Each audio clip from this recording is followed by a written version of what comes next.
This fear of discomfort, people have this extreme feeling in their mind when it comes to their associations with exercise. They want to avoid discomfort. They feel like any type of exercise is just something to be avoided. That's not for me. I don't want to sweat. I don't want to strain. People that I know that have the hardest time keeping it together emotionally are people that don't work out. I don't know if it's a coincidence, but the people that I know that have the hardest time emotionally are people that don't work out. And the people that I know that do work out, especially the ones that work out hard, they expel these big giant bursts of energy where your body's like almost dying. You're heaving, your heart's pounding in your chest. You're barely able to lift this piece of metal up again. You're barely able to jump up on this box again. And by putting yourself in that intense form of stress, it makes regular life more peaceful. Because once you're actually fit, exercise is something you look forward to. It's an alleviation of stress. It feels great. Like if I can't get a workout in, I look at my schedule and go, oh shit, I don't have any time for a workout, which means I'm not going to get that good feeling. And so instead of looking at it like, oh, I've got to go grunt and sweat, I'm thinking I'm not going to feel good. I'm not going to feel relaxed. I'm not going to feel carefree. And I'm not going to feel even appreciative. Like my appreciation of things, it gets enhanced greatly after exercise. And for me at least, when I get like really disciplined and I get really consistent with my workouts, one of the things that I almost feel momentum. I feel like there's like a push behind me, like, all right, like after I get out of the gym, I have a really good workout. I'm like, yeah, now I'm doing it.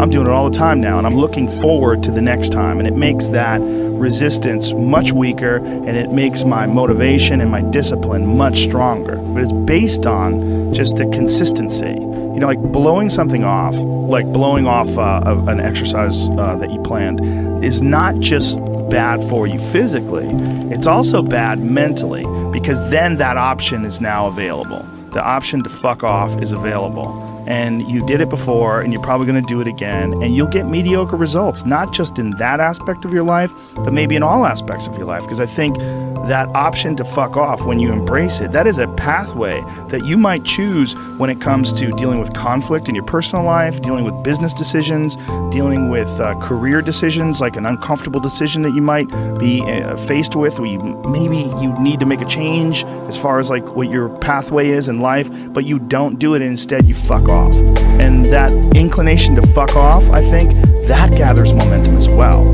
The inclination to be disciplined, that comes with momentum too. And I think both things, like you take a path, the path of the healthy person or the path of the fuck off. Like this is not, like your body is like a race car that you can juice up yourself.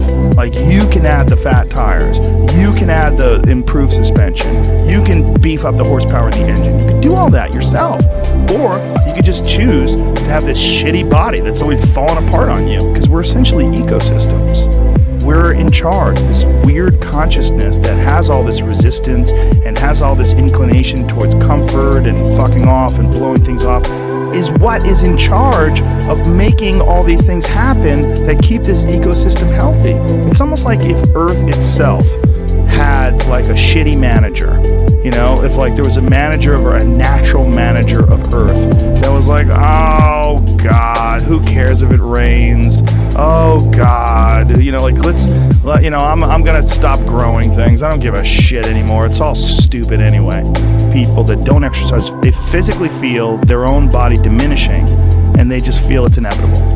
It is what it is. You're wasting your time. You're out there running around. But no, we're not, because this experience right now, it's not like no one's under the illusion that you're going to live forever, but you are enhancing the experience that you're currently involved in right now.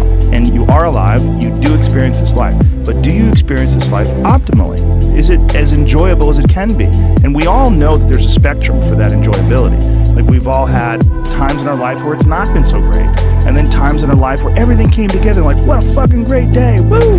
Make more of those. Like, you can make more of those. And I think when that whole thing is better, it affects everybody you touch, everybody that's around you, everybody you come in contact with, and that in turn, I mean, it sounds so grandiose, but in turn can affect the entire race of human beings.